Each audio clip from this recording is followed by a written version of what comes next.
So you're in love and you decided to get married. Congratulations! What you need to do now is to spend 2 months of your salary on a shiny rock, because if you don't, you must think your relationship is worthless.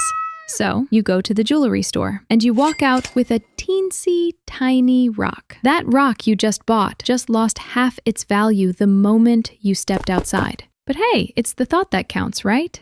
Where did this scam even come from? Why do we need to buy a rock that costs a fortune to say I love you? And more importantly, who made this the rule? Enter the diamond people, a group so rich, so powerful, they once controlled almost every diamond on the planet. Back in the late 1800s, diamonds were just rocks. People found a bunch of them in South Africa, and it was a mess, a shiny, sparkly mess. Then came the diamond people, where they decided, hey, what if we just buy all the diamonds? Like, all of them. So they did. They bought up mines, created a fake shortage, and convinced the world diamonds were rare, and people began to believe them. But supply was only half the scam. The money-making machine part is making you want one. So to do that, they launched the greatest ad campaign in human history. A diamond is forever. Romantic, right?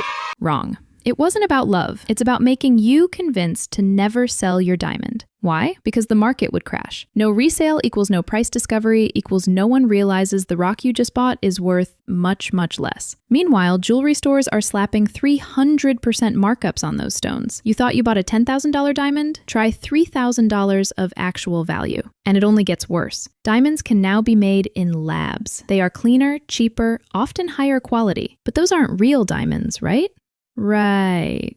Why? Because natural sounds more emotional, even when it's mined under deadly conditions. And where does that mining happen? Mostly in Africa, where countries overflowing with precious minerals stay poor, while the companies mining those minerals stay rich. But we don't talk about that part at the engagement party. So if they really are worthless, why do we still buy them? Because we're suckers. Because if you don't, people will think you're cheap, you're cold, you don't love them enough. Because a company with a monopoly rewired our brain enough that it's hard to divorce the idea from romance.